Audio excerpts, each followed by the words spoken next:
da se imajo muslimani za več, torej vedenski in mišljenjski vzorci eni in drugih so posebej različni. Kristijani se tukaj komod integrirajo, nobene težave, ker imajo enake vrednote kot mi. Medtem ko muslimanski otroci, tudi družina za to skrbi, da se ohranjajo ti njihovi mišljenjski in vedenski vzorci, da se ne izkoreninijo. Ja, materialne dobrine ne prevzamemo pa vaših vedenskih in mišljenjskih vzorcev. To je zdaj problem, kako tukaj narediti integracijo pa premik. Tukaj pa nastopi potem seveda tako imenovani multikulturalizem, ko vam pa pravi, to jim pa morate pustiti. In zdaj bomo to šli recimo tudi tako daleč, da se bo toleriralo iznakaženje spolovil pri ženskah in tako naprej. Tako da, tu je poleg tega pa te vedenske in miselne vzorce, ko jih enkrat osvojiš, vi veste, kako je to praktično nemogoče, kaj korenito spremeni. Posebej, če te tvoje okolje v tem naprej spodbuja. In točno to se dogaja kar naprej, tudi v azilnih domovih in potem živijo skupaj ti migranti v svojih četrtih ali pa getih, kjer drugega v tem naprej udeljujejo in spodbujajo. Papež imel eno zanimivo idejo, Frančišek je rekel, vsaka fara v Evropi naj sprejme eno migrantsko družino. Vidite, kaj je v zadnji? Potopili se bojo v okolju, v katerem svojim bojo začeli živeti tako kot v tistem okolju. Kolikor hitro pa imate vi tako močno povezano skupnost, da so cele vasi ali pa cela naselja enako mislečih od drugod, bodo oni v svojem ustrajali. Toliko bolj, ker njihovi mami ves čas zapovedujejo, koliko je Zahod pokvarjen, kako je krščanstvo za nič in tako naprej.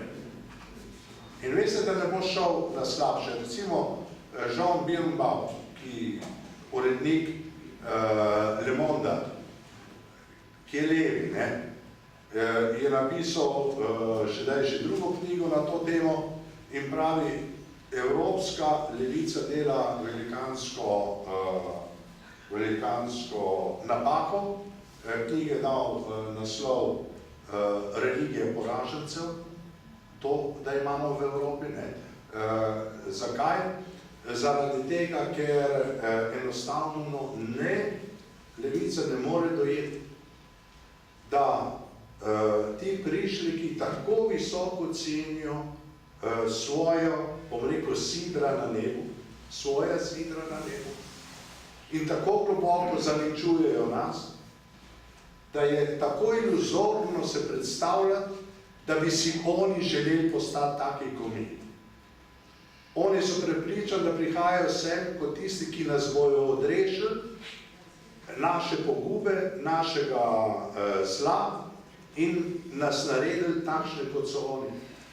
In to pravi Jean Birnbaum, se pravi, navidite gledati vsako enciklopedijo, vam bo povedal, da je ne samo srce, ampak on cel na levi. Se pravi, jaz zdaj polemiziram svojimi. Tu je ta težava, ki pa se spet premalo zavedamo. Vprašanje identitete, ne? Ja, to je spet vprašanje identitete. Ta evropska identiteta ni dovolj spoznavna, ni dovolj privlačna, da bi pač potegnila. Je pa res to, kar ste rekel, glede integracije. Izkušnje kažejo, da so se veliko bolje integrirali priseljenci v majhnih krajih, kako pa v mestih. V mestih je to vodilo v gete, v majhnih krajih, kjer je pa povezanost pač nuja, tam pa so se ponovali dobro integrirali. Če sam še eno klepaj, se spomnim, sem bral študije, ko so še v Parizu študiral, niso mogli takoj razumeti, zakaj so se Vietnamci po koncu vojne, ki so prebežniki, takoj integrirali, takoj začeli delati svoje male trgovince in tako naprej. In je bil enak pojav v Ameriki. Potem so pa začeli bolj blizu poročevalcev pa ugotovili, da so ti, ki so iz Vietnama bežali, so kristjani. In so imeli, ali protestanti, ali katoličani, so imeli vrednostni sistem, enake poglede, kot zahodnjaki. In integracija ni bila sploh v ničemer po nobenem veliko vprašljiva, ko so imeli kdaj za jesti, za piti, možnost šolanja, ko so jim ponudili delo, so zagrabili, pelali zadeve naprej. Spoštovani gostje, o vsem tem boste lahko brali in razmišljali v najnovejši knjigi Izpraznjeni prazniki gospoda Leona Marca. Obema sogovornikoma se jaz za vajen čas in vajne besede zahvaljujem. Vam, doktor Ocvirk, za te premisleke, ki ste mi jih namenili, še zlasti pa vam, ekscelenca, za knjigo, ki ste nam je podarili v tem adventnem času, da se bomo tudi s knjigo Izpraznjeni prazniki pripravili na praznike in praznično obdobje, ki nas čaka. Hvala lepa obema.